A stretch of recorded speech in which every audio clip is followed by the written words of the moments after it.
Hello everyone, আসসালামু আলাইকুম। Bengali blogger বর্ষা YouTube channel থেকে আমি বর্ষা আছি আপনাদের সাথে। কেমন আছেন সবাই? আশা করছি কাছে দূরে দেশ বিদেশে যে যেখান থেকে বসে আমার আজকের এই ভিডিও দেখছেন সবাই অনেক ভালো আছেন। আমিও আল্লাহর রহমতে অনেক ভালো আছি। গত পর্বে আপনাদেরকে দেখিয়েছিলাম আমি আদা চা খেতে গিয়েছিলাম পোড়া রুটি এবং মালাই চা খেতে, কিন্তু দুর্ভাগ্যবশত সেখানে আমার পোড়া রুটি এবং মালাই চা কোনোটাই খাওয়া হয়নি। তবে এই প্রাকৃতিক মনোরম দৃশ্য দেখে কিন্তু মনটা ভালো হয়ে গিয়েছিল। মাঝে মাঝে মেজাজটা খিটখিটে হয়েছিল ঠিকই, তবে এখন একটু দেখে পরিবেশটা ভালো লাগছে। ওই দিনই আমি আবার বাসায় ফিরতে ফিরতে কিন্তু রাত হয়ে গিয়েছিল, অনেকেই দেখেছেন সেই ভিডিও ক্লিপটা। তো আজকে মানে ওই দিনে আমি বাসায় গিয়ে দেখি যে আমার টক দইটা ফুরিয়ে গিয়েছে। যেহেতু আমি পরের দিন সকালে টক দই খাবো, আমার কাছে টক দইটা ছিল না। মানে আমি ভুলবশত খেয়ে ফেলেছি, কিছু পরিমাণ ছিল যেটা আমি দই বীজ হিসাবে রেখে দেই। তো ওইটা ছিল, তো ওটা খেয়ে ফেললে তো আর আমি টক দই পাততে পারবো না। এই দেখেন বাড়িতে আস্তে আস্তে রাত হয়ে গিয়েছে।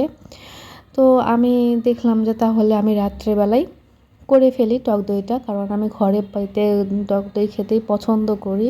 ওই আড়ংয়ের 125 টাকা বা 20 টাকা দিয়ে অল্প একটু টক দই কিনে খেয়ে আমার পোষাচ্ছে না বা এই অবস্থাতে, কারণ আমি অসুস্থ, আমি মিষ্টি দই খেতে পারি না, টক দই আমার জন্য ঠিকঠাক। আমাকে ডক্টর সাজেস্ট করেছে টক দই খাওয়ার জন্য।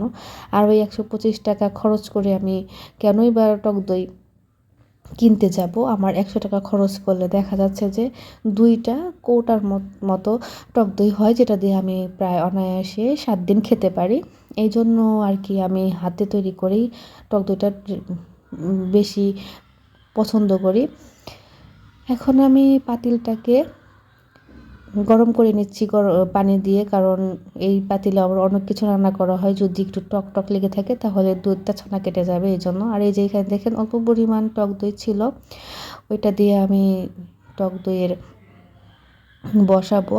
এই জন্য ওটাকে আমি ছাঁকনিতে রেখে দিয়েছি, এক্সট্রা পানি ঝরতে দিয়েছি। আর একদম গরুর খাঁটি দুধটাই নিয়েছি ঘন, এটা বেশিক্ষণ চাল দিতে হবে না, 2-3 বার শুধু পানি মানে বলক তলিয়ে নেব, কারণ এটা একদমই ঘন দুধ, বাড়ির দুধ বলা চলে আর কি।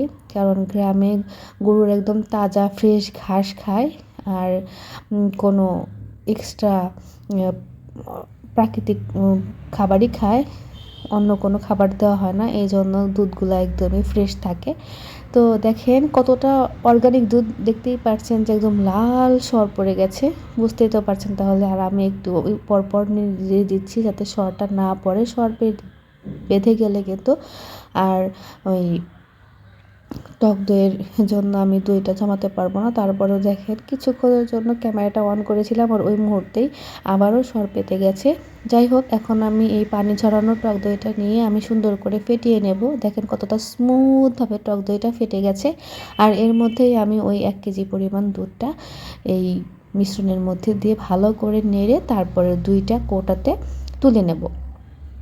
তুলে নেওয়ার পরে সেটাকে আমি একদমই ঘরোয়া পদ্ধতিতে 2-3টা, যেহেতু এখন শীতের দিন, 2-3টা কম্বলের মধ্যে রেখে দেব, যেটা সকালবেলা দেখা যাবে খুব সুন্দর করে সেট হয়ে গিয়েছে। আর তারপরে তো সকালবেলা আমি একটা কাপের মধ্যে নিয়েছি, সামান্য একটুখানি লেবুর রস নেব। এমনিতে টক থাকে, তারপরে লেবুর রস নিলে টকটা আর একটু ভালো হয়, যেটা আমার কাছে খেতে খুব মজা লাগে, জানি না কার কেমন লাগে। তো এই যে হলো টেক্সচারটা, নাড়াচাড়া করার পরে কিন্তু এরকম টেক্সচারটা হয়ে গেছে। আসলে টক দই থেকে কিন্তু পানি ছাড়ে, এই পানি ছাড়ার অবস্থাতে এই যে এরকম খুবই সুন্দর ঘন একটা টক দই, এটা আমি খাই হাতে বানিয়ে, আপনারা চাইলে বানিয়ে খেতে পারেন। এই ছিল আমার হাতের অল্প একটু দক্ষতার পরিচয় টক দই তৈরি করা। আশা করি ভালো লেগেছে। সবাই ভালো থাকবেন।